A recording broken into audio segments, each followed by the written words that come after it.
Hello, everybody. I'm Brian, And I'm Brian. and this is Brian versus Brian, episode 227, Nosferatu, or the Adventures of Count Orlok, or Doctor Strangelove and How I Learned to Love the Count. Yeah, I like that one. Okay. Let's see what we got here. Where's my wiki? There we go. So we got directed by Robert Eggers, screenplay by Robert Eggers, based on the 1922 silent film, which was based on Dracula by Bram Stoker. December 25th, 2024. Budget of 50 million, box office of 43.3 million. That's what I'm saying. Not bad, not bad. For a movie like this, yeah, not bad. Yeah. For a rated R horror. It is rated R, right? Yeah, yeah. Yeah, I was just thinking, yeah, there's things. Yeah, that's pretty hard. Began in 2015 when Eggers planned to make it his second film, describing it as a passion project. Eventually opted to delay its production. Skarsgård and Depp were cast as leads. I wonder who Depp was going to be, like the Willem Dafoe character. That could have been interesting. Maybe. Just Depp will be. What is it? Creepy and dark and weird. I'm in. Yeah, it's interesting that you say that because Johnny Depp. I mean, obviously his daughter's in the movie, but Johnny Depp, for some shots of Skarsgård, it looks like Johnny Depp. There are some sequences like that kind of looks like Johnny Depp. I mean, it's not, but like, it would. There's so much prosthetic on Skarsgård. I couldn't tell it was Yeah. him. I was like, I know he's in it, but I was like, is there going to be another vampire? Like the Count is really, working for an awesome, crazy vampire. And I kept thinking that was going to show up, and I was like, no, this is Skarsgård, and I couldn't tell it's him at all, dude, at all. With I could see through that, totally, with the eyes and stuff, but this I could unrecognizable. Even his voice, no idea. Like, Jesus. Yeah. So we start off with a young Ellen prays for a spirit to bring her love, only to be attacked by a beastly vision, causing her to have a seizure. Yeah.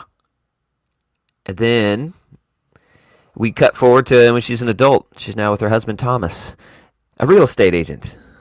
Yeah. So, by the way, real quick, the opening, that sequence that almost nearly made me jump out of my seat because there's a moment where she's kind of like being seduced in like a garden out in front of this manor, and it's like looking down at her, and she's kind of like quietly moaning, and the camera's kind of like slowly pulling up, and it's like kind of quiet. She's like, and then out of nowhere, a fucking hand just grabs her by the throat. It was like, oh my god, that was like, okay, I gotta brace myself for the rest of this fucking movie because Jesus, that was a good jump scare. Yeah. So pretty much, the movie is a young real estate mogul is tasked with selling an old mansion by his boss, and he must travel to Transylvania, I guess, or yeah, I don't remember what town it was. I don't even know what the country really is. Somewhere outside of Germany, because I think the film takes place in Germany. Yeah. Got to go talk to the Count. He wants a house. He's going to retire. He's got one leg in the grave, as they say. That's a little bit of foreshadowing because he's a vampire. So, sent by his boss, and his wife, Ellen, says, "Don't go. I had a dream that I married death itself, and it was the happiest moment of my life." And I like how he says something. Never speak of this again to anyone with your sick perversions, woman. You'll be taken to the loony bin, to the sanitarium. Never speak of this. I'm going. Calm down. Anyways, just dreams, honey. And then he goes over there. And we got at least, I think we got his boss doing some crazy satanic type rituals in a frickin' pentagon on the ground, all naked. So then we start to realize, okay, I think he sent him for something here, okay? And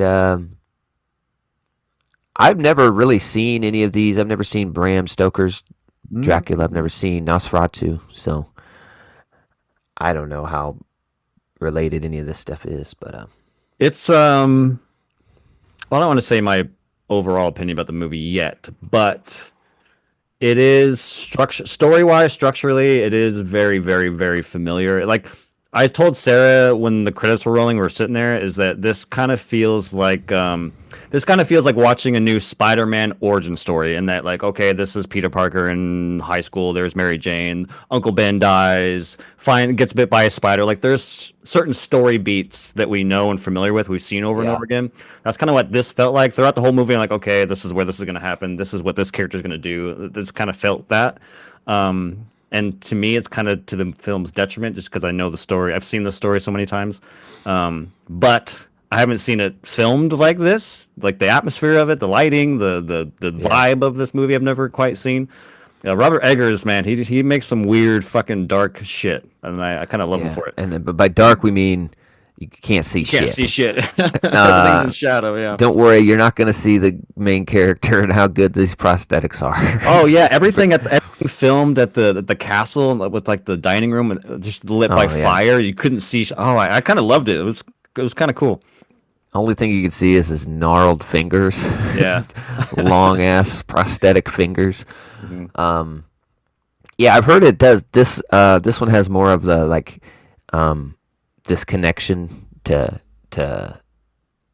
Ellen, Mm. um, more than any other one, giving them this connection even since she was a child, which I guess is Yeah, I don't kind of remember new. that in some of the other stories. Like I don't remember that in the Keanu Reeves, Francis Ford Coppola version. I think that I think Yeah. Winona Ryder plays that same character in that movie, but I don't Hmm. remember the child, or like him coming into her life as a child. I don't remember that. No, he's a vampire. Fucking, you got. If anything, just watch Keanu's section of Dracula. You're gonna have a good laugh. Yeah. Fucking hilarious. All right, arriving in Transylvania, the local he's shunned by the local Romany peasantry for affiliating with Orlok. That was a kind of fun little scene. Oh, Oh, with all get like out the of here, you gypsies or gypsies! whatever. You mustn't go to that castle, please. And then Yeah, when even that he, the when he wakes up in the middle of the night, that was kind of creepy. There's like a woman naked on a horse. They're like going out in the woods, and oh they yeah, make yeah, a vampire. I was like, oh god, that was I pretty thought they cool. were gonna sacrifice because they're like, please, this virgin girl, find the vampire, the spirit or something. I thought they were sending her into the woods to get eaten. But then they just go and find a grave and stab it. So I don't know why she was naked on a horse. Yeah, some I weird shit, don't know gypsy how that shit. helped anything. It's just for the dudes. Like, yeah, I'll go. Sure, I've got nothing to do today. She naked, all right. Sweeten the pot. Um, yeah. Then we get to the Orlok's castle, and yeah, like we said, the atmosphere is pretty crazy in this movie, and everything Oh yeah, looks really good and grounded. and creepy, Yeah, we did. creepy ass movie. Yeah, I don't know if scary, but like very yeah. creepy, just the way it is. Yeah. I definitely didn't find it scary. I could have done with more scary. Hmm. Um, but yeah, he's always like lit from behind. Please come in, and he's Oh, got that this voice, so good. super creepy voice, and and it's funny because it's like it's about real estate. He's like, "Yes, I'm looking for a vacation home in Germany. Please, we must fill out the paperwork right now. Yes, Yeah. now. You sure you want to? I would. You sure you don't want to hit this in the morning? That's kind of late." And he's like, "Do not question my planning." Okay, we're doing it now. All right. Uh, I don't even have a quill. I'm so unprepared. I uh, have many quills and wax seals. Anyways, they sit down. They're going over paperwork, and uh, yeah, this main character, I forgot his name, Thomas. He's super creeped out by this dude. oh yeah. He's just looking at him like, oh fucking dude. You know the the the village people in this town are really strange. Do not mention them to me. Okay, Uh, won't talk about that either. yeah, they're Uh, kind of like stabbing people at night. What's going on with that? He's the gypsies have their own, yeah, whatever. They're fucking their weird. ways are their ways. We're just looking the other way then. Okay. Yeah, and he's got all these big scrolls with wax seals and signing them. And now you must sign this. Mhm. I'm not. Me sign this? Yeah, I can't even read it. What is this? It's it's in our native tongue. Yeah, or a forefather or some shit. He's like, Yeah. okay. It's like I'm not really buying anything. But you must sign. And he does, and seals the wedding debt or something. I don't know. He signs away his wife to him. Yeah. I guess is And I what love it that ended up after he being. signs it, he's like, "Hey, I kind of just want to go. Can I go?" No, you stay for a while. You're good company. Oh yeah, he's like, I don't feel well. I had bad dreams, and say, it is a black omen to travel ill. Yeah. Now you will stay until you are well. How long will that take? Who knows? Could be weeks. So good. And then I think he leaves the room and leaves Thomas there, and then like everything's locked.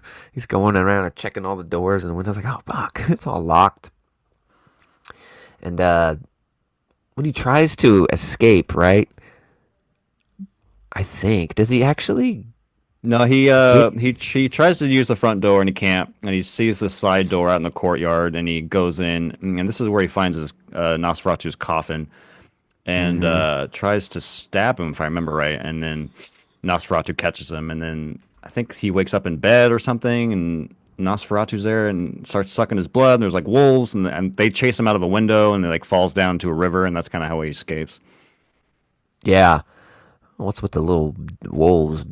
Yeah, And he's got a really weird way of sucking blood. It gets you right on your chest, right. Yeah, right on right in your the neck. heart. There's no neck biting in Yeah. this movie. It's all in the chest. And you don't get turned into a vampire. He's the only one that gets the the upside of this. And I guess he does kill a couple of people, but most of the time when he eats off you, you live, and I don't know, you have some strange connection to him. It was kind Yeah, of almost like you different. become almost like a, what do they call him? Like a familiar or something. You'll do their biddings, like his employer, who ends up going Yeah. fucking batshit. So Thomas has to get home, and we have the sub story of Thomas's friend and his friend's wife, which is Craven the Hunter. That guy, Yeah, that actor. Aaron was Taylor like, Johnson, I think. Yeah. Yeah, Aaron he's Taylor in a lot Johnson. of stuff lately. Hmm. And I liked him in this. It's kind of small, but it was pretty good. They're kind of taking care of Ellen because she's going crazy. She's going mad. Hmm. She has these fits at night, and anyway, she keeps seeing the Orlok. I think now is ramped up, especially since Thomas signed the paperwork, the deed, Yeah, the marriage deed. and now he's coming. He's coming. Yeah, he's coming. It's going to take 4 to 6 weeks. It's on a ship. It's pretty slow. It's gonna be a minute. And yeah, some of the ship scenes were cool. Like people keep dying, and they think the plague's on the ship. Hmm. And then he's eating people, and eventually the ship wrecks. It reminded me of the scene from I think Jurassic Park 2, where the empty ship crashes into the deck to release the T-Rex. It was kind of like that because they find the broken ship and rats everywhere. Oh my god, Mhm. Godzilla's here. So that was pretty cool. Yeah, then once he gets to Germany, which is where they're at, I'm having trouble remembering exactly how Willem Dafoe gets involved. I think it was because the madness of Ellen, right? And he was like, Yeah, they can't find ways to calm her kind of plight, and so he's like, "Well, I had this professor once. He's really good, but he also got banned from the medical society." He's like, "Why?" He's like, "Well, he kind of got into like cult and like ghosty, spooky stuff." So like, so then they kind of like they're desperate, so they're trying to find different ways to heal Ellen, and yeah, then we get Willem Dafoe. I was waiting the whole movie, like, God, I need Willem Dafoe. Where's he at? That's my boy. Yeah. This is not any madness. This is possession. I like that. I think one of the first moments he goes in the room, he's like, "Untie her!" And like just like taking control of the situation. It's so good. I am not going to hurt her, but I must impress upon you that she is not with us. Like stabs her through the wrist. Doctor, I must. No. Yeah. Then he's supposed to treat her for like depression and anxiety and all the bad dreams, and ends up calling it a possession and knowing immediately everything. Mm-hmm. She's made a connection at birth. She was connected to Orlok. And like, how do you even know who Orlok is? I haven't heard of him. Yeah. Oh, who hasn't? Please. You're missing great exposition here of what I'm talking about. And he's just going off and knows everything. And Thomas finally comes back and says, "Yes, I met this Orlok character. He's a strange character." Mm-hmm. And now I think Orlok visits Ellen and says, "You have 3 days. It must be by choice. You must choose to marry me. Or I'll like kill all the people around you, or something, kill the ones you love. The first day I will kill a little bit, but by the 3rd day everyone you know will cease to be." Or something like that. "This is the first day." He like disappears. So I think he kills the friend's wife, right? That's kind of, or is feeding on her. Yeah, he kills the kids. I was like, oof. That was pretty crazy. The 2 little girls, that was scary. Like the guy can't wake up.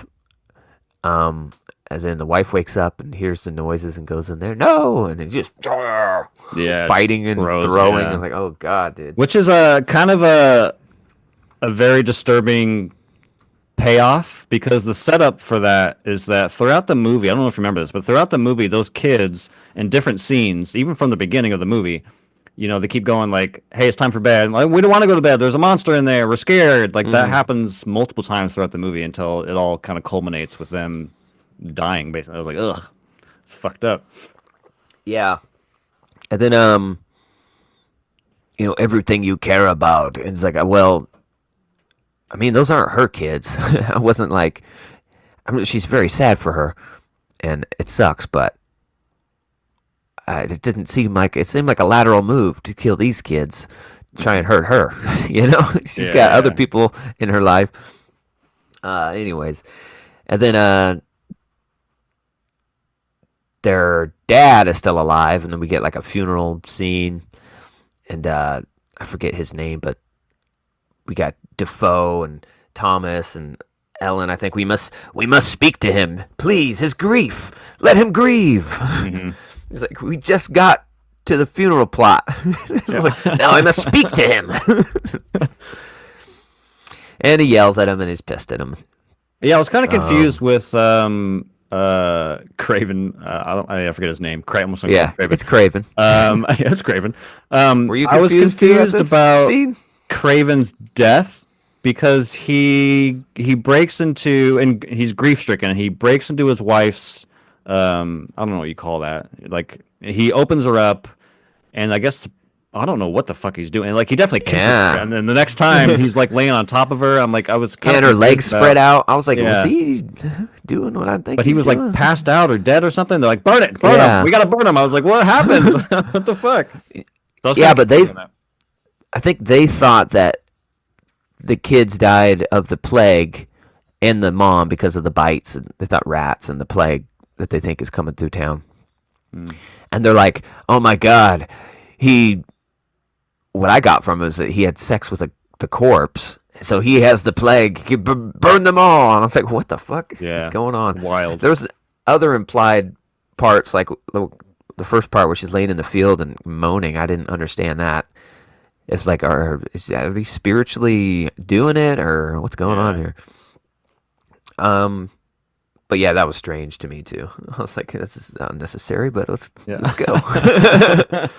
um, yeah, and then what's like that's one of the first bad thing he does to her. I don't remember really the other ones.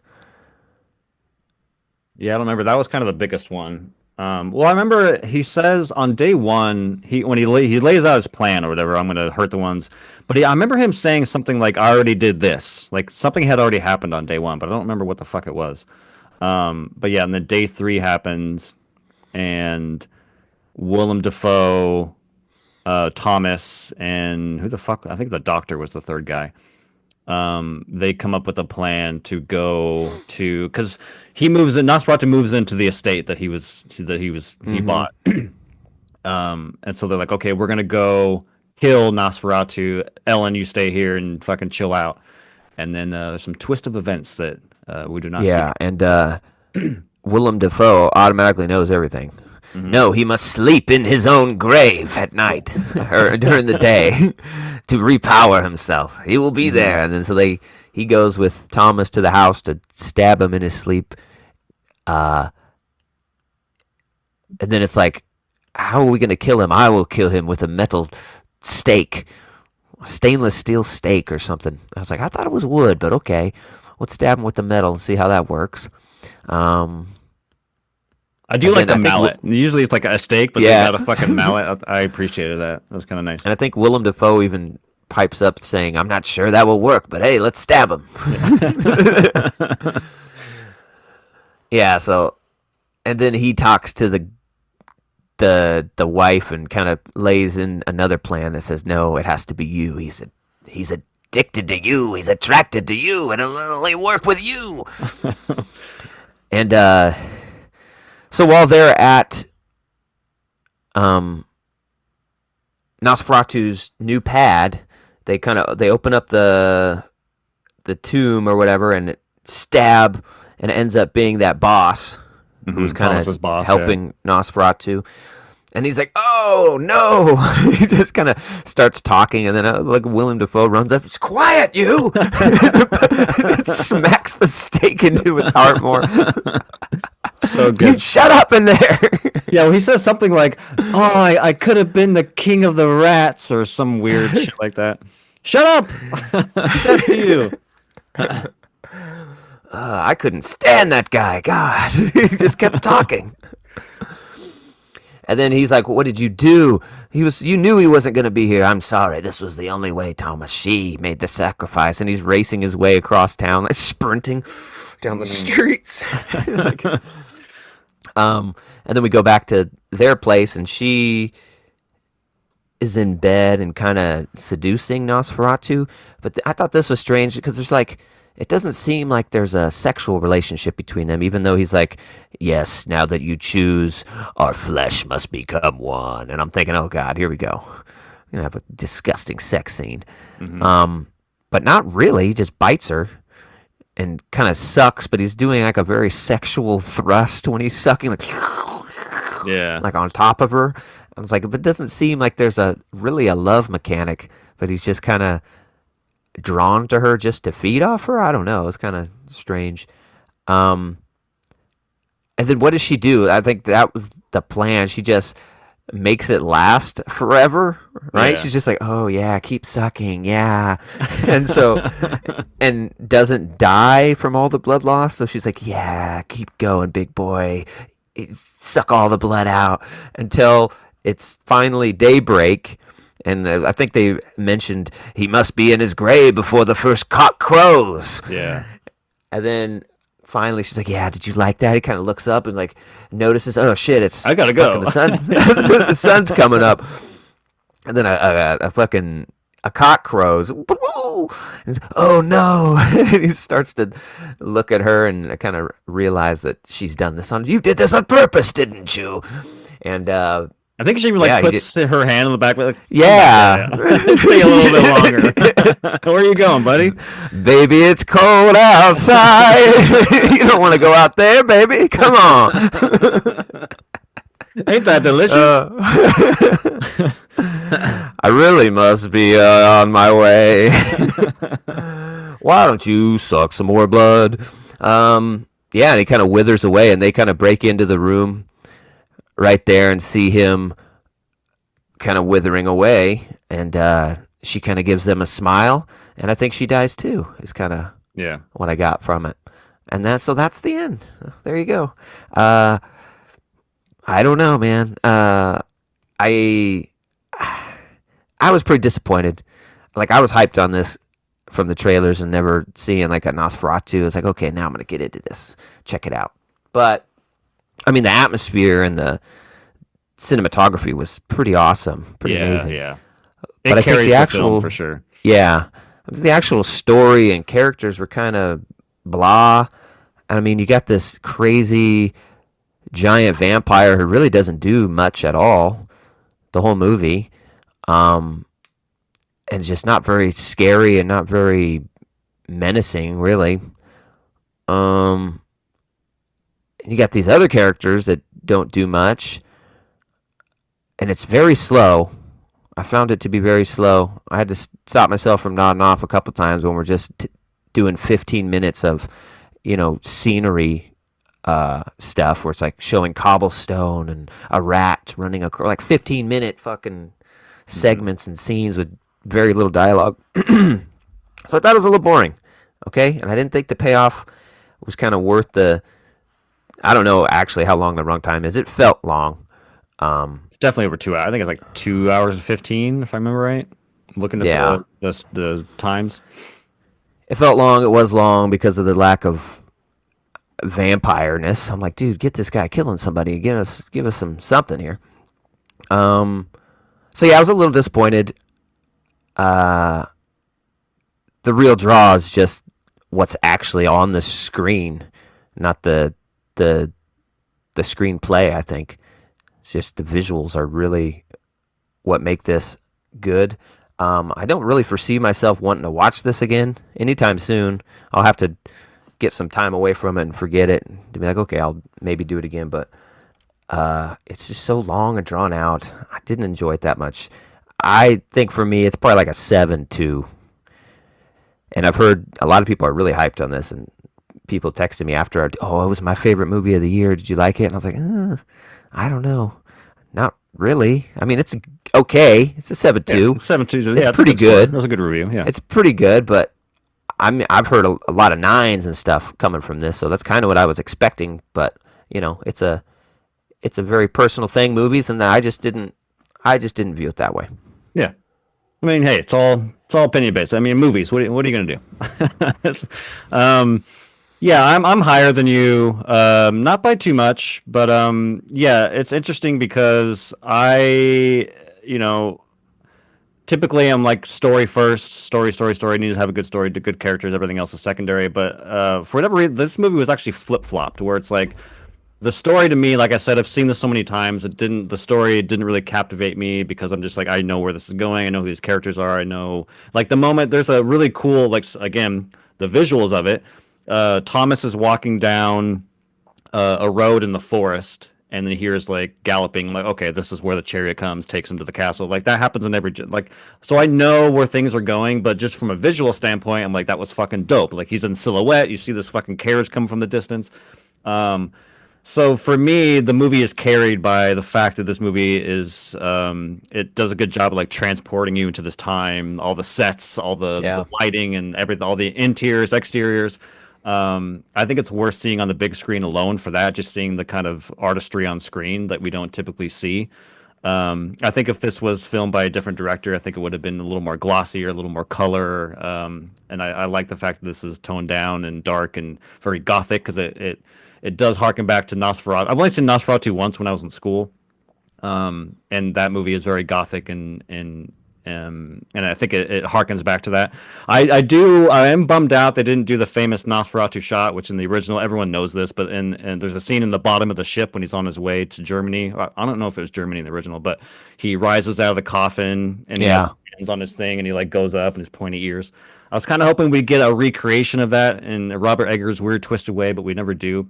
However, we do get the shadow, another famous shot from Nosferatu. The original is like his shadow going up a staircase. You see it on the wall.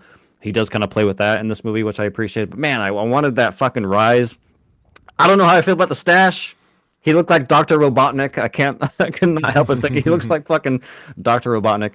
But yeah, anyways, I'm rambling here. I liked it a lot from a technical aspect, even though the story wasn't that engaging.